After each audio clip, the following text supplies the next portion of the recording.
So guys, let's discuss this question. Question is, unemployment is reduced due to the measures taken by the government. State its economic value in the context of production possibility frontier. तो एक चीज हमें पता होनी चाहिए, जब unemployment level चल रहा होता है, अनएम्प्लॉयमेंट लेवल के टाइम पर जो प्रोडक्शन हो रही होती है, production is happening below, production is happening under the PPC. तो यहां पर क्या होता है, अंडर यूटिलाइजेशन ऑफ रिसोर्सेज होता है। कब, ये कब होता है, जब अनएम्प्लॉयमेंट का केस होता है। अनएम्प्लॉयमेंट के केस में क्या होता है, देखो समझो, पीपीसी में क्या होता है, पीपीसी पर जब हम प्रोडक्शन कर रहे होते हैं, पीपीसी के ऊपर, इस पॉइंट पर करे, इस पॉइंट पर करे, या इस पॉइंट पर कहीं भी, बस पीपीसी के ऊपर जब कर रहे हैं, तो उस लेवल का मतलब होता है कि हम optimum and maximum utilisation of resources कर रहे हैं। अब यहाँ पर ये जो अनएम्प्लॉयड लोग हैं, इनकी तो मैक्सिमम यूटिलाइजेशन हो ही नहीं पाई, ये तो अनएम्प्लॉयड रह गए। तो जब मैक्सिमम यूटिलाइजेशन इनकी नहीं हो पाई, इसका मतलब हम अंडर यूटिलाइजेशन, हमारी जो इकोनॉमी है वो अंडर यूटिलाइज्ड है, अभी उसमें और पोटेंशियल है, वो और ग्रो कर सकती है। वो उसका पोटेंशियल लेवल कितना है, यहाँ तक का। बट अभी अनएम्प्लॉयड लोग बहुत सारे हैं, तो उसका अंडर यूटिलाइजेशन चल रहा है, और यहाँ पर अभी हमारा लेवल है, इधर है हमारा लेवल, और हम यहाँ तक पहुंच सकते हैं, ये हमारा पोटेंशियल है। तो अब बोला गया है state it's economic value in context. अब क्या करा गया है, अनएम्प्लॉयमेंट रिड्यूस करी गई है। तो सरकार ने बहुत सारे मेजर्स लिए, एंड सरकार ने उन मेजर्स में अनएम्प्लॉयमेंट को रिड्यूस करा गया। अनएम्प्लॉयमेंट जब रिड्यूस होगी तो क्या होगा, ये जो utilisation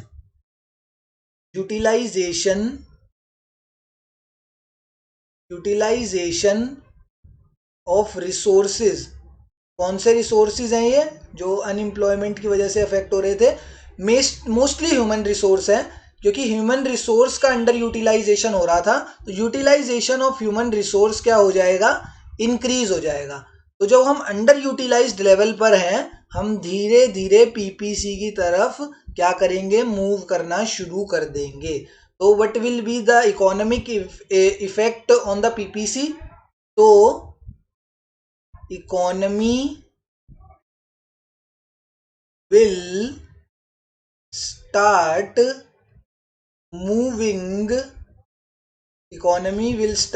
moving towards the PPC। अब जो इकोनॉमी है वो पीपीसी की तरफ मूव करना स्टार्ट करेगी, क्योंकि पहले अंडर यूटिलाइजेशन ऑफ रिसोर्सेज हो रखा था, क्योंकि अनएम्प्लॉयमेंट लेवल बहुत ज्यादा था। अब अनएम्प्लॉयमेंट लेवल सरकार ने कम कर दिया है, बहुत सारे मेजर्स लिए होंगे उसके द्वारा, उन्होंने, सरकार ने अनएम्प्लॉयमेंट लेवल कम कर दिया।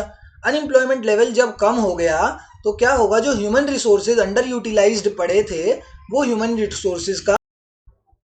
रिसोर्सेज का अब प्रॉपर यूटिलाइजेशन हो पाएगा। एंड क्या होगा, जब इनका यूटिलाइजेशन होगा तो हम अपने पोटेंशियल की तरफ, हमारा पोटेंशियल लेवल क्या है, ऑप्टिमम लेवल क्या है, ये वाला है, हम इसकी तरफ मूव करना शुरू कर देंगे। तो the economy will start moving towards the PPC. यहाँ पे लेफ्टवर्ड और राइटवर्ड शिफ्ट नहीं हो रहा। लेफ्टवर्ड एंड राइटवर्ड शिफ्ट तब होता जब ह्यूमन रिसोर्सेज इंक्रीज होते। यहाँ पे ह्यूमन रिसोर्सेज का अंडर यूटिलाइजेशन हो रखा था, अब उसका प्रॉपर यूटिलाइजेशन होना शुरू हुआ है, तो इस वजह से हम पीपीसी की तरफ मूव करना शुरू करेंगे। So this is the correct answer, that the economy will start moving towards the PPC, और प्रोडक्शन पॉसिबिलिटी फ्रंटियर अभी नाम होता है इसका, पीपीसी या पीपीएफ बोलते हैं इसको। ठीक है ना, थैंक यू।